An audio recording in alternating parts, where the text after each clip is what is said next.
어머님은 자꾸 저한테 이런 힘든 일만 시키시고, 뭐가 그렇게 대단하다고 저한테 매일 이런 태도로 대하세요? 반찬 가게 하나 하면서 자존심은 왜 그렇게 세세요? 그 말을 듣는 순간 제 안에 참아왔던 모든 감정이 폭발했습니다. 제가 평생 해온 일을 이렇게 대놓고 모욕하다니요. 저는 단호하게 대꾸했어요. 은지야, 지금 내가 한 말이 무슨 뜻인지 정말 알고 하는 거니? 내가 평생 이 가게를 위해 얼마나 땀 흘리며 일했는지, 내가 그걸 조금이라도 알고 있다면 이런 말을 절대 할 수 없을 거야. 은지는 여전히 반항적인 태도로 맞섰습니다. 어머님, 반찬 가게 한다고 그렇게 자랑스럽게 말하지 마세요. 저는 그동안 회사에서 더 힘든 일도 많이 해봤거든요. 그런데 어머님은 이게 세상에서 제일 힘든 일이라도 되는 것처럼 구세요. 그 말을 듣고 저는 더 이상 참을 수 없었습니다. 제 목소리가 조금 떨리더라도 분명하게 말했어요. 내가 회사에서 어떤 일을 했는지, 얼마나 대단한 일을 했는지 나도 몰라. 하지만 한 가지는 확실히 알아. 내가 지금 모욕하는 이 가게 일은 내가 평생을 바쳐서 지켜온 일이야. 내가 자랑스럽게 여기지 않으면 누가 대신 자랑스러워 하겠니? 은지가 다시 반박하려는 듯 입을 열었지만 저는 말을 끊으며 이어갔습니다.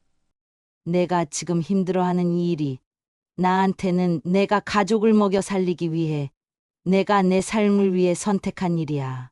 내가 이 일을 대단하지 않다고 생각하더라도 적어도 내 말로 내 노력을 무시하지는 말아야지.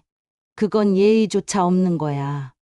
은지는 말문이 막힌 듯 잠시 가만히 있더니 결국 말을 쏟아내듯 내뱉었습니다.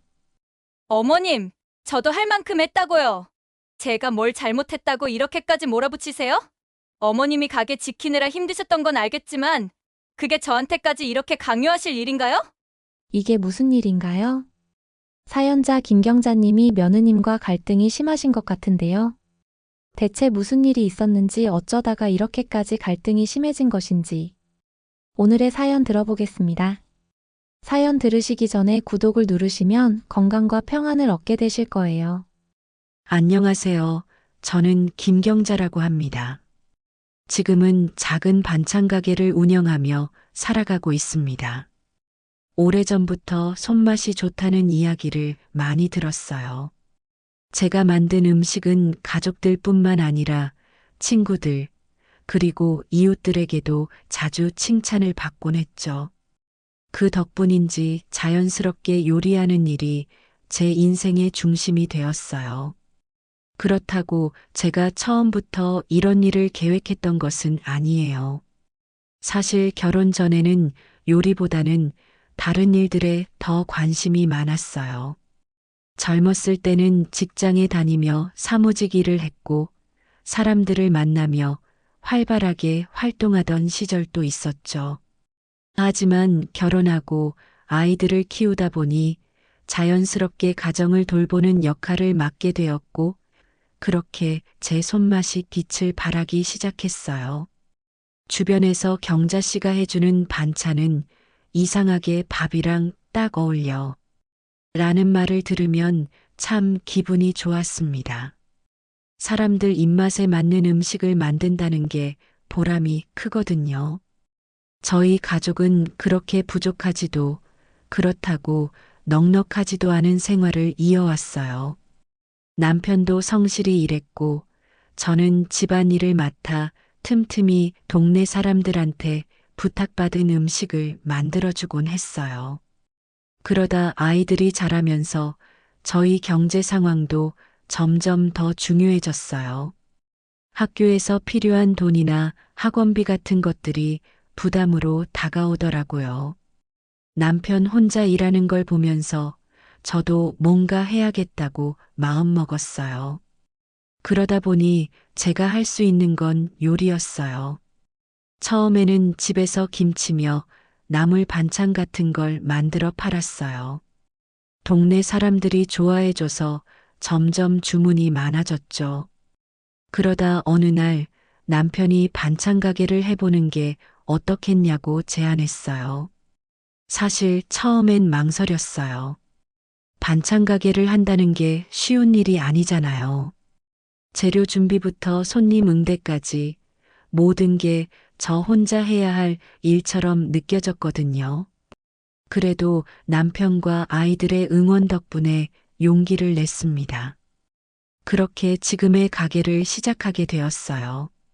가게를 처음 열었을 땐 정말 힘들었어요.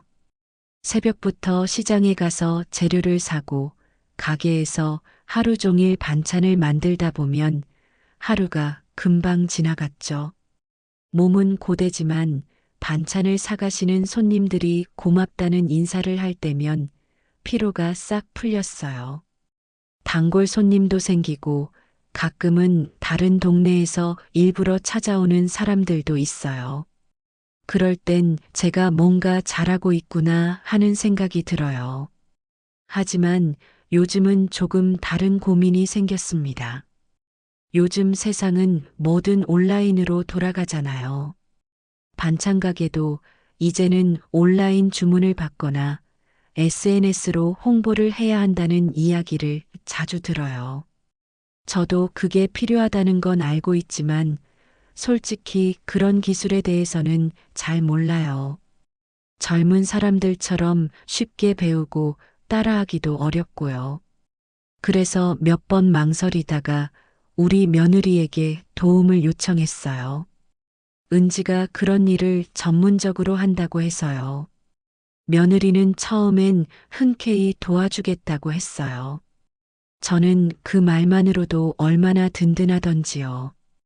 그래도 제가 일방적으로 부탁만 하면 안 된다고 생각해서 며느리가 좋아하는 음식도 해주고 가게에서 자주 얼굴을 볼 수 있도록 했습니다.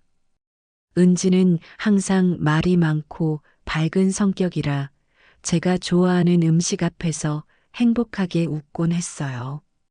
그런데 점점 뭔가 어긋나기 시작했어요. 며느리가 약속했던 작업이 자꾸 미뤄지더라고요. 한두 번은 바쁜가 싶어서 기다렸어요. 하지만 시간이 지날수록 제가 부탁한 일은 뒷전이었고 제가 물어볼 때마다 핑계만 늘어났습니다. 며느리는 늘 자신이 얼마나 바쁜지 강조했어요. 제가 듣기에는 마치 나는 바쁘니까 어머님이 이해하셔야죠라고 말하는 것처럼 들렸어요. 그래서 어느 날 제가 직접 이야기를 꺼냈습니다. 대화로 풀어야 할 때가 된 것 같았거든요. 은지에게 가게 일이 얼마나 중요한지, 그리고 제가 얼마나 기대하고 있는지 솔직하게 말했어요. 하지만 은지는 아무렇지도 않다는 듯이 대답했어요. 어머님, 제가 요즘 정말 정신없이 바빠서요. 사실 어머님 가게 홍보도 좋지만 제가 맡은 일이 너무 많아서요. 죄송하지만 조금만 더 기다려주시면 안 될까요? 그 순간 제가 얼마나 답답했는지 몰라요. 말은 죄송하다고 하지만 전혀 미안해 보이지 않는 태도였거든요. 제가 일부러 부드럽게 말하려고 했는데 점점 목소리가 높아졌습니다. 제가 아무리 이해하려고 해도 이렇게 무책임하게 행동하는 건 아닌 것 같았거든요. 그래서 며느리에게 비꼬듯이 말했어요. 은지야, 너 바쁘다는 말도 이제는 좀 질린다. 내가 이 부탁을 너한테 한 지가 언제인데. 아직도 시작도 못했니? 여 회사 일만 중요하고 우리 가게 일은 그렇게 하찮아 보이니?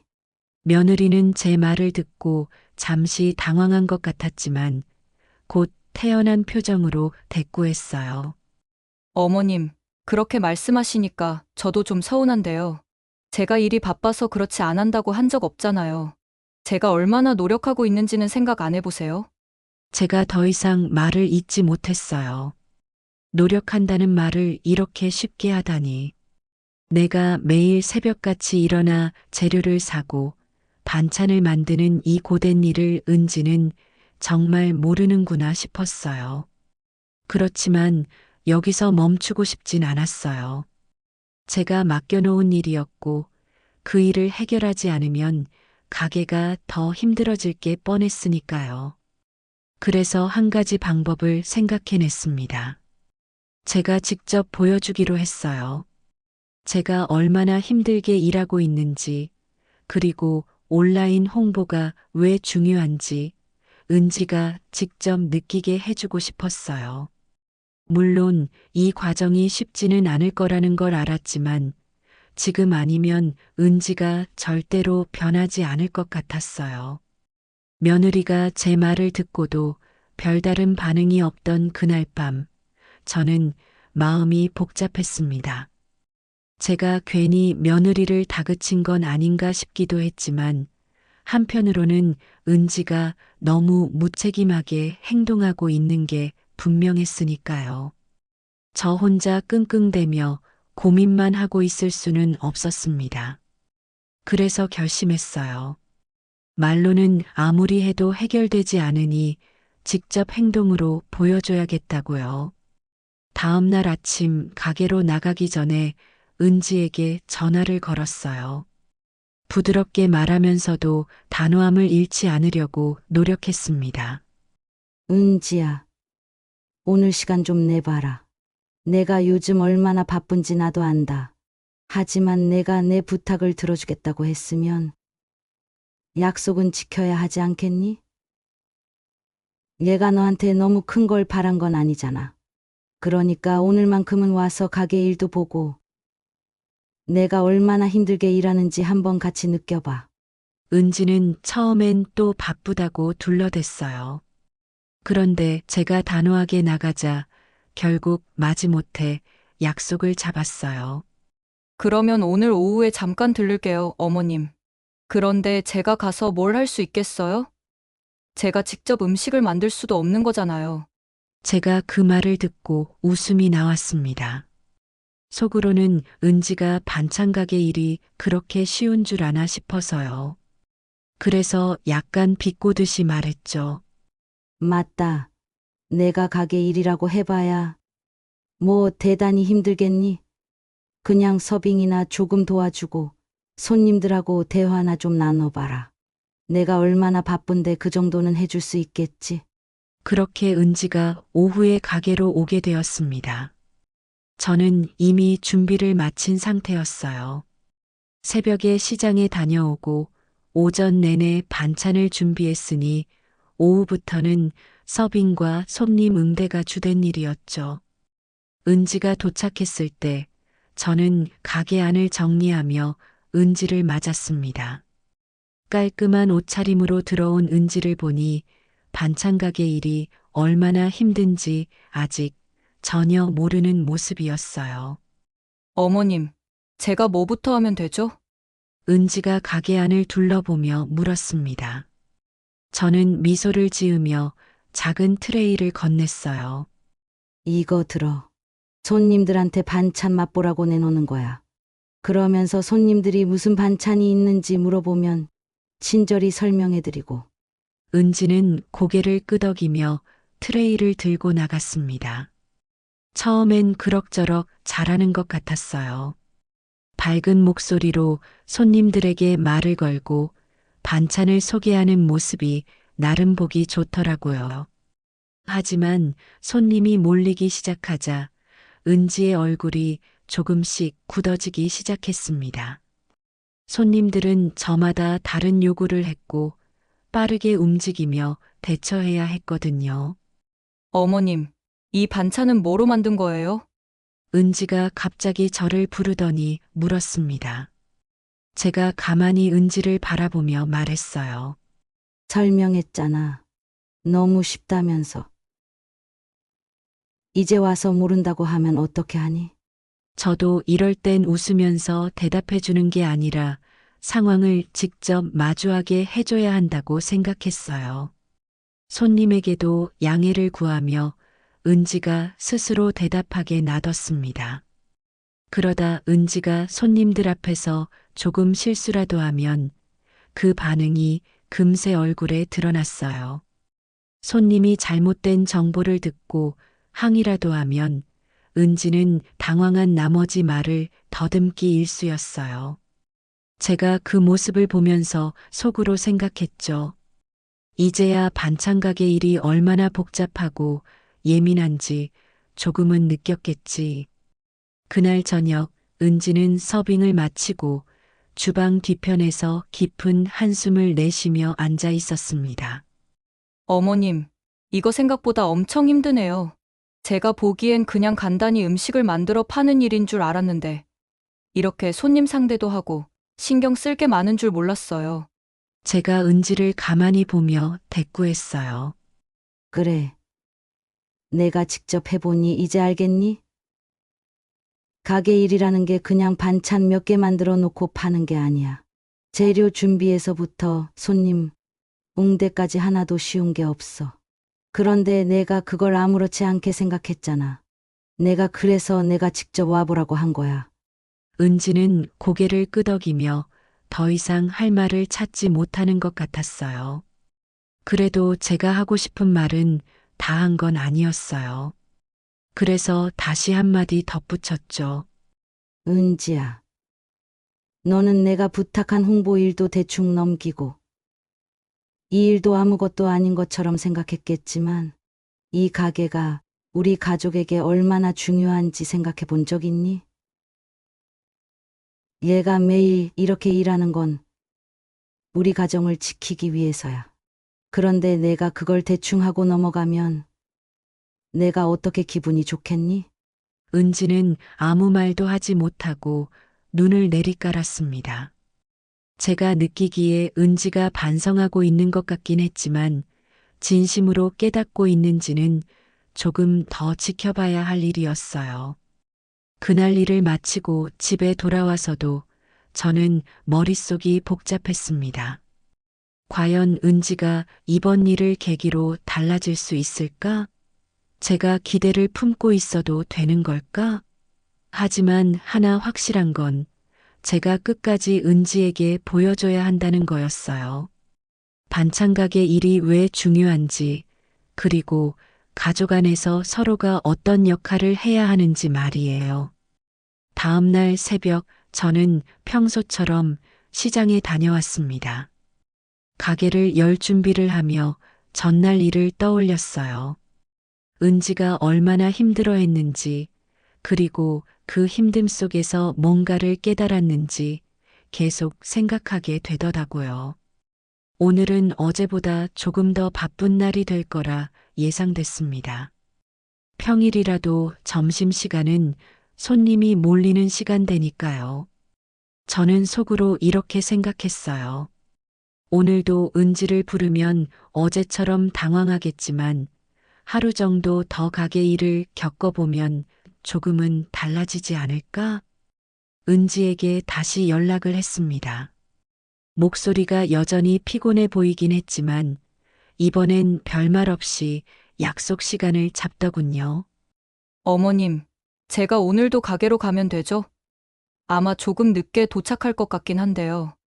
은지가 스스로 가겠다고 한 걸 보니 마음이 조금 누그러지기도 했습니다. 그래도 이번엔 제가 가게 일을 조금 더 깊이 경험하게 해줄 생각이었어요. 서빙만으로는 이 가게가 얼마나 많은 땀과 시간이 필요한 곳인지 온전히 알 수 없으니까요. 은지가 도착하자마자 저는 은지에게 한 가지 일을 맡겼습니다. 오늘은 반찬 재료를 직접 손질해 보라고 했어요. 평소라면 제가 혼자서 처리하던 일이었지만 은지가 직접 경험해 봐야 한다는 생각이 들었거든요.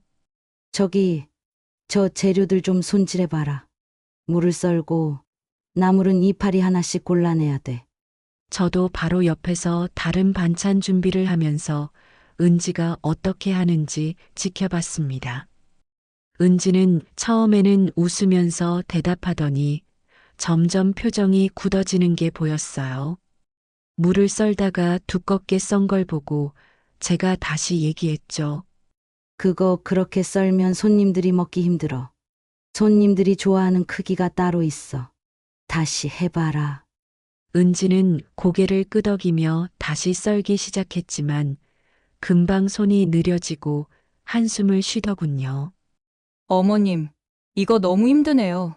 손도 아프고. 이거 언제 다 해요? 제가 빙그레 웃으며 대답했어요. 그래, 힘들지. 그런데 이게 반찬 가게 일의 시작일 뿐이야. 내가 힘들다고 생각하는 이 재료 손질. 나는 매일 새벽부터 해왔어. 너도 이제 그게 얼마나 큰 노력이 필요한 일인지 느껴보는 거야. 은지는 대답하지 않고 계속 물을 썰었습니다. 저는 옆에서 무심한 척 다른 반찬을 준비했지만 속으로는 은지가 조금씩 깨닫고 있기를 바랐습니다. 그렇게 재료 손질이 끝난 뒤에는 나물볶음을 맡겼습니다. 은지는 고개를 갸웃거리며 어떻게 해야 하느냐고 물었어요. 제가 친절하게 알려줬죠. 팬에 기름 조금 두르고 나물을 넣고 볶아라. 그런데 불 조절을 잘못하면 나물이 금방 타니까 불은 약하게 하고 천천히 해라. 은지는 고개를 끄덕이며 시작했지만 얼마 지나지 않아 팬에서 연기가 나기 시작했어요. 제가 급히 다가가서 불을 끄며 말했습니다. 은지야, 이건 그렇게 빨리 볶는 게 아니야. 요리는 정성을 들여야 하는 거야. 내가 손님들에게 이 탄 나물을 내놓을 수 있을 것 같니? 은지는 어쩔 줄 몰라 하며 죄송하다고 했습니다. 하지만 저는 그걸로 넘어가고 싶지 않았어요. 은지야, 이게 내가 대충 넘어가면 안 되는 이유야. 반찬 가게 일은 단순히 반찬을 만들어 파는 게 아니야. 하나하나 손님들 입맛에 맞게 신경 써야 하고, 실수라도 하면 그걸 수습하기 위해 또 애써야 해. 내가 지금 얼마나 대충 했는지 내가 만들었던 탄나물을 보면 알 수 있잖아. 은지는 고개를 끄덕이며 다시 한번 해보겠다고 했습니다. 저는 속으로 조금 뿌듯한 마음도 들었어요. 적어도 은지가 포기하지 않고 다시 도전하겠다고 했으니 말입니다. 그렇게 하루 종일 가게 일을 하면서 은지는 점점 지쳐갔지만 전날보다 더 열심히 하려는 모습이 보였어요. 손님이 몰리는 점심시간이 되자 저는 은지에게 서빙을 맡겼습니다. 손님들마다 다른 반찬을 요청하며 은지를 불렀고 은지는 여기저기 뛰어다니며 반찬을 나눠줬습니다. 그런데 손님 중 한 명이 반찬을 더 달라고 하며 다짜고짜 불평을 늘어놓기 시작했습니다. 아줌마, 이 반찬이 너무 짜잖아. 내가 먹으려고 산 거지. 짠맛에 혀가 마비되려고 샀겠어? 은지는 당황한 듯 손님을 쳐다보며 말했습니다. 죄송합니다. 제가 다시 가져다 드릴게요. 하지만 손님은 계속 말을 이어갔어요. 다시 가져다 주면 뭐하나. 애초에 음식을 제대로 만들어야 할 거 아니야. 손님이 점점 목소리를 높이자 은지는 어쩔 줄 몰라 하며 저를 바라봤습니다. 제가 재빨리 다가가서 손님에게 말했어요. 손님, 죄송합니다. 반찬이 입맛에 맞지 않으셨다면 다른 걸로 바꿔드릴게요. 하지만 한 가지 말씀드리자면 손님께서 저희 반찬을 좋아해 주시던 단골이셨는데 오늘은 왜 이렇게 날이 서 계신지 모르겠네요. 혹시 다른 일로 속상하신 건 아닌가요? 제가 말끝을 올리며 약간 비꼬듯 웃자 손님은 머쓱한 표정으로 말을 멈추더군요. 결국 다른 반찬을 가져다 드리며 상황은 마무리됐습니다. 은지가 저를 보며 속삭였어요. 어머님, 손님 응대도 이렇게 어려운 줄 몰랐어요. 제가 그 말을 듣고 속으로 웃었어요. 이제야 조금은 알겠니, 은지야. 반찬 가게 일이 이렇게 간단하지 않다는 걸. 그날 일을 마치고 은지는 한참 동안 말을 잇지 못했어요. 저는 은지가 이번 경험으로 뭔가 느꼈기를 바랐습니다. 하지만 속마음은 아직 알 수 없었죠. 저는 은지에게 마지막으로 이렇게 말했어요. 오늘 하루도 고생 많았다. 내가 힘들었겠지만 내가 매일 겪는 일이야. 그러니 한 번 더 생각해봐라. 내가 너한테 부탁한 일이 왜 중요한지 말이다. 은지는 고개를 끄덕이며 조용히 집으로 돌아갔습니다. 다음 날 아침 은지의 행동이 과연 달라질지 기대와 걱정이 교차하는 마음으로 저는 다시 하루를 준비하기 시작했습니다. 다음 날 은지가 약속한 시간에 가게로 왔습니다. 저는 은지의 태도가 어제와 조금 달라졌기를 기대했지만 도착하자마자 그녀가 했던 말에 숨이 턱 막히는 기분이었어요. 어머님, 저 오늘은 홍보 관련해서 이야기만 하고 갈게요. 제가 어제 가게 일 도와드린 건 그저 경험 삼아 해본 거지. 제가 매일 이렇게 일을 도와드릴 순 없잖아요. 제 역할은 홍보를 도와드리는 거지 반찬을 만드는 게 아니니까요. 그 말을 듣는 순간 제가 느낀 당혹스러움과 화는 이루 말할 수 없었습니다. 제게는 너무 당연한 일이었어요. 자기가 홍보할 제품에 대해 제대로 알고 이해하려면 그걸 만드는 과정부터 판매까지 경험해 봐야 한다는 거리요.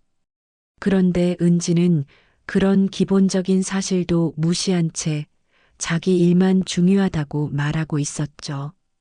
제가 쓴웃음을 지으며 대꾸했어요. 그래. 내가 홍보를 해준다니 고맙지. 그런데 내가 홍보하려는 반찬에 대해 아무것도 모르고 아무 경험도 없으면 그게 홍보가 되겠니? 손님들이 뭐가 들어갔냐고 물어보면 내가 대답할 수 있겠어.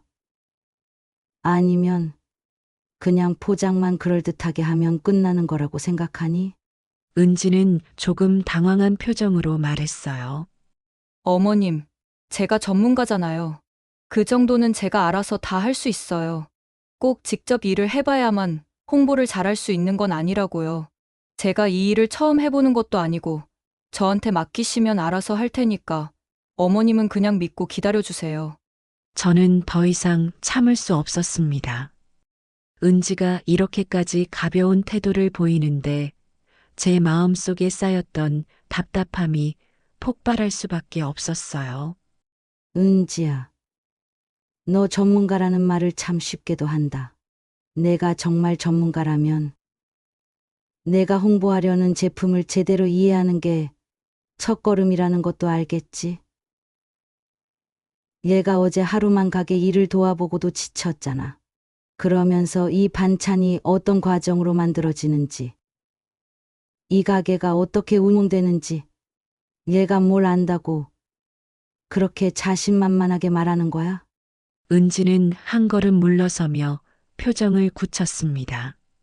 어머님, 제가 왜 이렇게 일을 해야 하는지 잘 모르겠어요. 저는 홍보를 해드린다고 했지. 가게에서 손님을 상대하고 재료 손질까지 하겠다고 한 적 없어요. 제 본업도 있는데 여기서 이러고 있을 시간이 없어요. 그 말을 듣고 저는 차분하게 말하려던 마음을 접었습니다. 차분하게 말하면 도저히 이 아이의 태도를 바꿀 수 없을 것 같았거든요.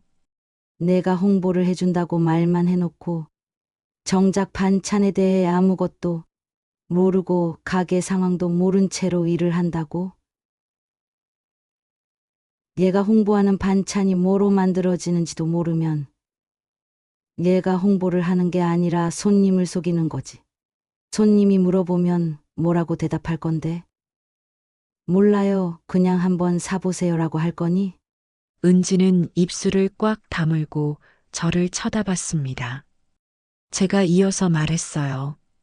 내가 여기서 배운 게 다 쓸모없을 것 같지. 그런데 세상에 아무것도 모르는 사람 말을 믿고 돈을 쓰는 손님은 없어.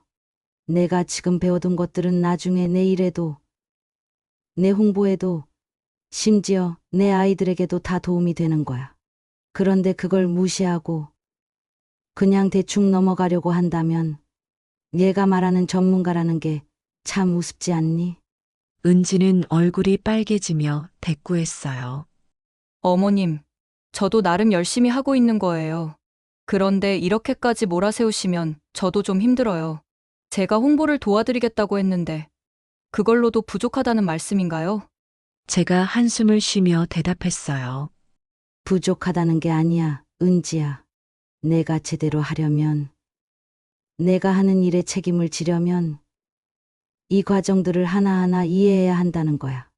내가 지금 당장 힘들다고 회피하면 나중에 더 큰 어려움이 와도 똑같이 회피하려고 할 거다. 그게 내가 말하는 전문가의 태도야?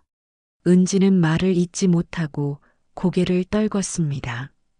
제가 그 모습을 보면서도 마음 한편은 씁쓸했어요. 사실 화를 내고 싶지는 않았지만 이런 태도는 꼭 짚고 넘어가야 한다고 생각했거든요. 제가 이어서 부드럽게 말했어요. 은지야. 내가 힘들다는 걸 몰라서 이러는 게 아니야. 하지만 내가 이 반찬 가게를 통해 배우는 게 단순히 우리 가게 일이 아니고 너 자신에게도 중요한 일이라는 걸 알아줬으면 좋겠다. 오늘 하루만 더 해보고 내가 그래도 모르겠다면 그때 가서 다시 얘기하자. 은지는 잠시 고민하더니 고개를 끄덕였습니다. 알겠어요, 어머님. 오늘 하루만 더 해볼게요. 하지만 제가 홍보에 대해 더 좋은 결과를 보여드리면 어머님도 제 방식이 틀리지 않았다는 걸 인정해 주셔야 해요. 저는 미소를 지으며 대답했어요. 그래. 내가 그렇게 자신 있다면 나도 그 결과를 기대할게. 하지만 오늘 하루는 제대로 해보자. 그렇게 은지는 다시 가게 일을 시작했어요. 저는 속으로 은지가 이번 경험을 통해 정말로 깨닫길 바라며 하루를 준비하기 시작했습니다. 며칠 동안 은지가 가게 일을 돕고 나서부터 분위기가 조금 달라졌어요. 처음엔 반찬 만드는 일이 힘들다고 투덜거리던 아이가 점점 손님들과 소통하는 방법도 배우고 가게 운영의 고충도 조금씩 이해하는 것 같더군요. 그러던 어느 날 은지가 본격적으로 온라인 홍보를 시작하겠다고 선언했습니다. 저도 솔직히 그 말을 들으니 마음이 놓였어요. 은지가 드디어 자신의 일을 제대로 하겠구나 싶었거든요. 은지는 가게 SNS 계정을 만들고 반찬 사진을 찍어 올리며 적극적으로 홍보를 시작했습니다. 그동안 바빠서 도와주지 못한다며 미뤘던 일이었지만 막상 시작하고 나니 제법 능숙해 보였어요. 각 반찬마다 맛과 특징을 설명하는 글을 올리고 할인 이벤트도 열면서 손님들에게 많은 관심을 끌더군요. 홍보가 시작된 지 얼마 지나지 않아 온라인 주문이 쏟아지기 시작했습니다. 매출이 오르는 게 눈에 보였어요. 반찬을 포장해 택배로 보내는 일까지 새롭게 생기다 보니 손은 더 바빠졌지만 저는 오히려 기쁜 마음으로 일할 수 있었어요. 가게가 활기를 찾은 것 같아 뿌듯하기도 했고요. 은지에게 고맙다는 말도 몇 번이나 했습니다. 은지야. 내 덕분에 가게가 더 잘 되는 것 같아. 내가 이렇게 열심히 도와주니 나도 힘이 난다. 그런데 그렇게 가게가 안정적으로 돌아가고 매출이 오르기 시작한 지 얼마 안 돼서 문제가 생겼어요. 어느 날 은지가 가게로 찾아와 제게 말을 꺼냈습니다. 어머님, 저희 홍보 덕분에 매출이 이렇게 많이 올랐잖아요. 그런데 제가 생각해보니 지금 받는 월급만으로는 제 노력이 충분히 보상받지 못하는 것 같아요. 그래서 매출 대비 인센티브를 조금 더 주셨으면 좋겠어요. 그 말을 듣는 순간 저는 어이가 없었습니다. 이미 은지에게 월급으로 200만 원을 주고 있었습니다. 반찬 가게 운영비와 재료비를 감안하면 그 돈을 주는 것도 사실 꽤 큰 부담이었거든요. 그런데 매출이 오른 덕에 돈이 좀 더 들어온다고 해서 그걸 더 달라고 하는 건 너무 욕심이 아니냐는 생각이 들었어요. 제가 차분하게 말했어요. 은지야, 내가 홍보를 잘해줘서 매출이 오른 건 나도 고맙게 생각해. 하지만 이미 내 월급으로 200씩 주고 있잖아. 가게 사정도 생각해야지. 여기서 더 달라고 하는 건 좀 과하지 않니? 은지는 제 말을 듣고도 전혀 물러설 기색이 없었습니다. 어머님, 제가 홍보를 안 했다면 매출이 이렇게 오르지 않았을 거잖아요. 가게 매출이 오른 건 제 공로인데 그에 대한 보상을 더 주는 게 당연한 거 아닌가요? 저는 더 이상 참을 수 없었습니다. 은지가 이렇게까지 자기 욕심만 내세우는 모습에 화가 치밀었거든요. 은지야, 내가 도와준 건 고맙다고 했잖아. 그런데 내가 홍보를 맡기 전에도 이 가게는 내가 새벽부터 밤까지 뼈 빠지게 일해서 꾸려온 곳이야. 매출이 오르는 게 전부 내 덕분이라고. 그 말은 너무 건방지지 않니? 얘가 홍보를 해줬지만 그 반찬 하나하나는 내가 피땀 흘려 만든 거라는 걸 잊은 거야? 은지는 제 말에 반박하며 목소리를 높였습니다. 어머님, 저도 제 시간을 쪼개가며 이 일을 맡은 거예요. 저도 제 일이 있는데 어머님 가게를 위해 이렇게 신경 쓰는 게 쉬운 줄 아세요? 제가 받는 월급이 정당하지 않다고 생각하신다면 그냥 다른 사람한테 맡기시죠. 저는 은지가 그렇게 말하는 걸 듣고 어처구니가 없었습니다. 제가 단호하게 대꾸했어요. 내 말이 맞아. 내 일이 중요하지. 그런데 내가 진짜로 내 일을 중요하게 생각했다면 처음부터 이 일을 맡겠다고 나서지 말았어야지. 내가 맡겠다고 한 이상 그에 대한 책임은 져야 하는 거야. 이미 200씩 주고 있는 상황에서 더 달라는 건 그건 책임이 아니라 욕심 아니니? 은지는 제 말을 듣고도 쉽게 물러서지 않았습니다. 어머님, 이건 욕심이 아니에요. 제가 제 일을 하면서도 이렇게 시간을 쏟아부었으니 그만큼의 대가를 요구하는 게 뭐가 잘못됐죠? 어머님도 돈 벌어보셨으면 아시잖아요. 공짜로 일해주는 사람은 없다고요. 그 말에 저는 비웃으며 대꾸했습니다. 그래. 공짜로 일해주는 사람은 없지. 그래서 내가 공짜로 일한 것도 아니잖아. 내가 지금까지 일한 대가로 200씩 받아왔잖아. 그런데도 내가 욕심을 부리는 게 옳다고 생각해. 얘가 그렇게 돈이 아쉬우면 그 시간에 내 본업에 더 집중하지 그러니? 은지는 얼굴을 붉히며 고개를 돌렸습니다. 제가 속으로 한숨을 쉬며 생각했어요.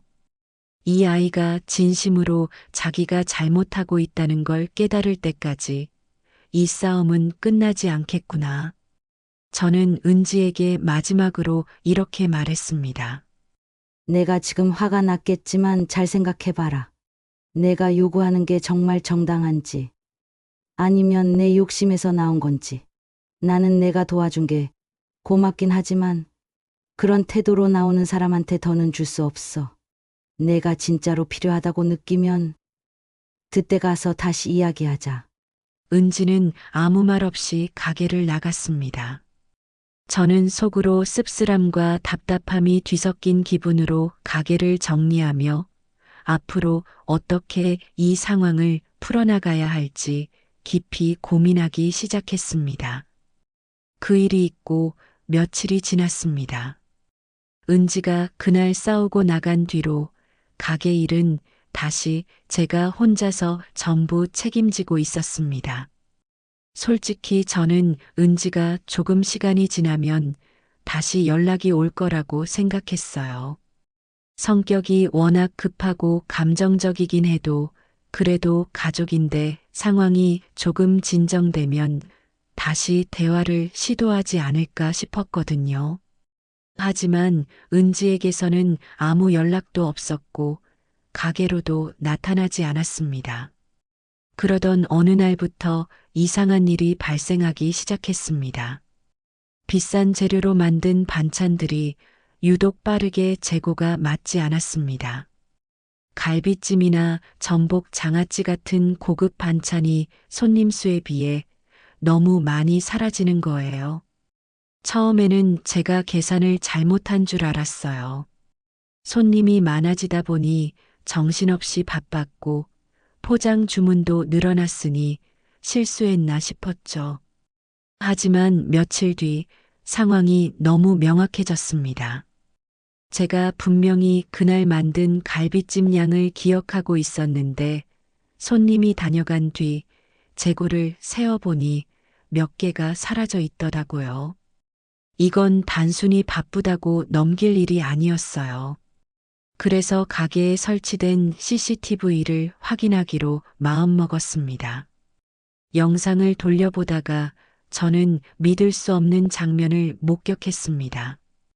은지가 주방에 몰래 들어와 반찬통을 열고 갈비찜과 전복 장아찌를 자신의 가방에 담는 모습이 선명히 찍혀 있더군요.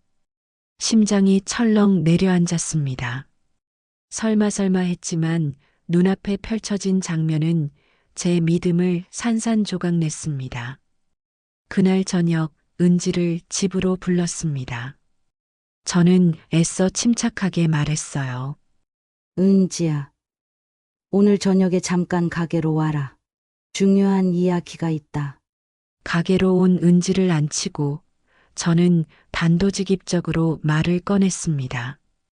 은지야, 내가 가게에서 반찬을 몰래 가져간 거 내가 CCTV로 확인했어. 내가 한 짓이 얼마나 심각한 건지 알기나 해? 은지는 순간 눈이 동그래지며 저를 쳐다보더니 곧 비웃듯이 대답했습니다. 어머님, 그깟 반찬이 얼마나 한다고 CCTV까지 돌려보면서 저를 몰아세우세요? 그냥 몇 개 가져갔다고 이렇게 난리를 치실 일인가요?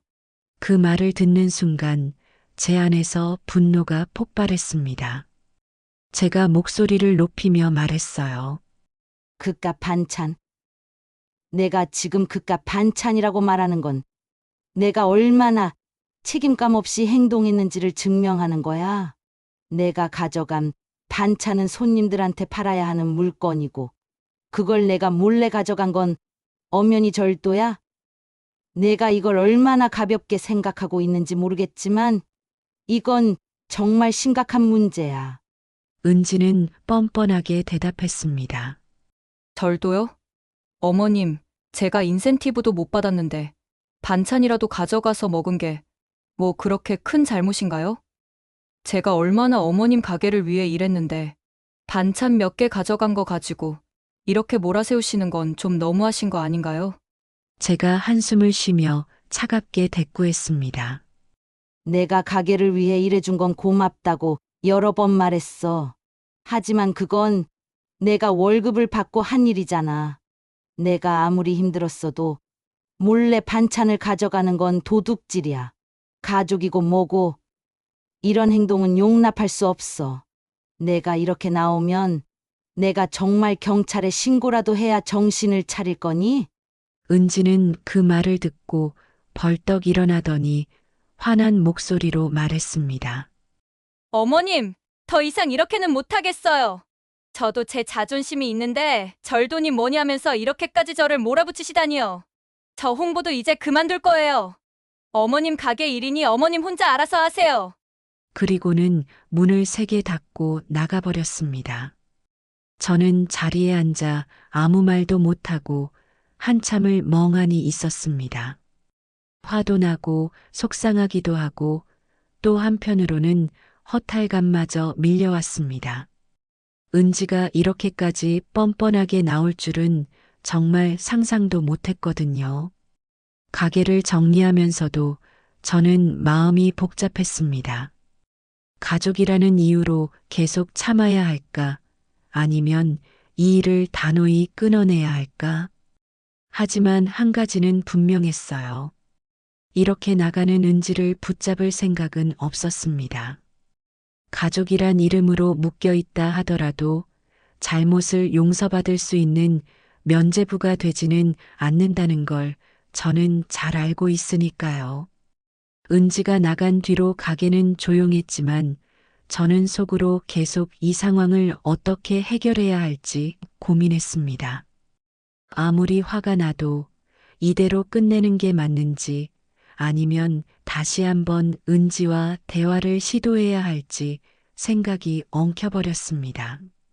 며느리가 떠난 뒤로 저는 바로 홍보와 관련된 새로운 사람을 고용하기로 결정했습니다. 솔직히 은지가 나간 후 처음엔 걱정이 많았어요. 그래도 온라인 홍보 덕에 매출이 올랐던 건 사실이니까요. 하지만 계속 은지에게 의존할 수는 없었어요. 이미 신뢰가 깨진 상황에서 다시 돌아오기를 기대할 수도 없었고요. 새로 고용한 홍보 관리자는 젊고 성실한 사람이었어요. 제 가게의 장점과 제품의 특징을 파악하는데도 시간을 아끼지 않았고 홍보 계획도 체계적으로 세워서 실행해 나가더군요. 처음 몇 주 동안은 결과를 지켜보며 조바심이 났지만 곧 매출이 안정적으로 유지되는 걸 보면서 안심할 수 있었습니다. 오히려 시간이 지나면서 은지가 관리하던 때보다 온라인 매출이 훨씬 더 많이 늘어나기 시작했어요.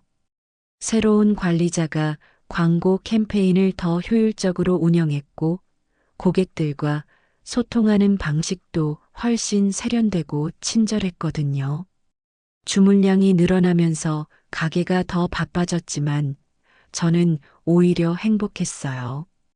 이제 은지와의 불편한 갈등도 없었고 가게는 더 잘 돌아가고 있었으니까요. 그렇게 몇 달이 흘렀습니다. 가게 일은 바쁘면서도 보람 있는 날들의 연속이었어요. 어느 날 장사가 끝나고 가게 정리를 마치려던 찰나에 문이 열리더니 은지가 들어왔습니다. 오랜만에 보는 얼굴이었지만 얼굴빛이 많이 어두워 보였어요.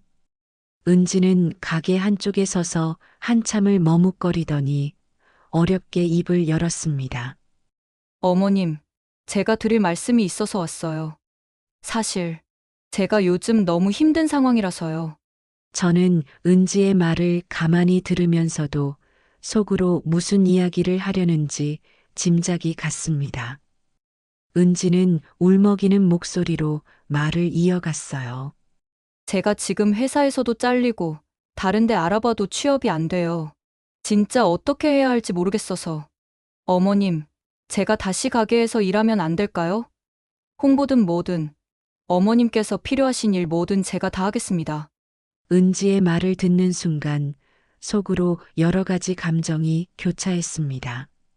솔직히 말해 저를 그렇게 무시하던 은지가 다시 찾아와 도움을 청한다는 사실에 약간의 통쾌함도 느꼈어요.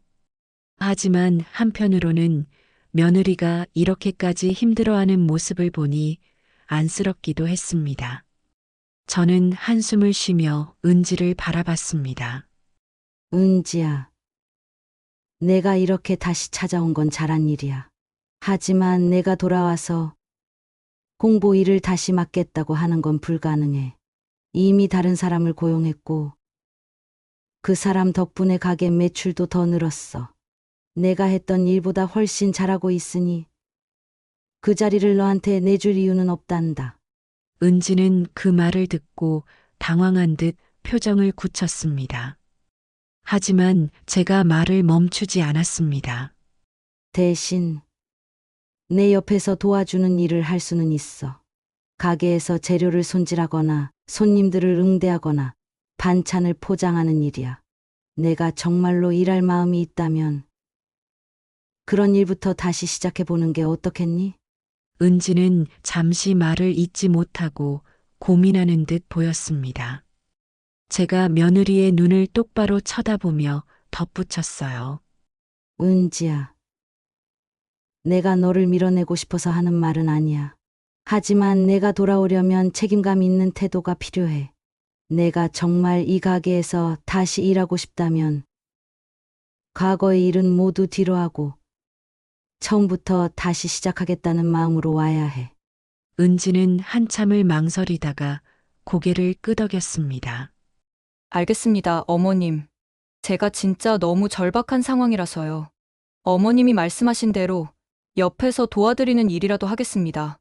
저는 속으로 안도의 한숨을 내쉬며 고개를 끄덕였습니다. 은지가 진심으로 변하려는 의지가 있다면 이번에는 조금 다르게 가르쳐 볼 생각이었어요. 가족이기 때문에 무조건 받아줄 수도 없었고 그렇다고 끝까지 외면할 수도 없었으니까요. 은지가 다시 일을 시작하면서 이번에는 제발 더 나은 태도로 임하기를 바랄 뿐이었습니다. 며느리가 가게로 다시 돌아온 뒤로 저는 은지가 얼마나 달라졌는지 지켜보기로 마음먹었습니다. 솔직히 말해 은지가 돌아왔을 때 저는 복잡한 감정에 휩싸였어요. 저를 무시하던 태도와 뻔뻔한 행동들이 아직 생생하게 기억났기 때문입니다. 그럼에도 은지가 다시 시작하겠다고 했으니 기회를 주기로 했죠. 하지만 쉽지는 않을 거라 다짐했습니다. 은지가 정말로 반성하고 변하려면 가게 일의 고됨과 제 노력을 제대로 느껴야 한다고 생각했거든요. 은지는 처음부터 아주 순한 양처럼 행동했습니다. 제 말이라면 뭐든 고분고분하게 따랐고 작은 일에도 크게 감사하는 태도를 보였어요. 솔직히 처음엔 그런 모습이 어색하게 느껴졌습니다. 저 사람이 정말 반성한 건지 아니면 지금 상황이 어려우니 어쩔 수 없이 그런 척하는 건지 알 수 없었거든요. 그래서 저는 일부러 은지에게 가게의 가장 힘든 일들을 맡겼습니다. 새벽에 도착한 재료를 하나하나 손질하는 일부터 주방의 바닥과 벽을 청소하는 일까지요. 제가 직접 해오던 일들이지만 은지가 돌아왔으니 이번엔 그녀가 해야 한다고 생각했습니다.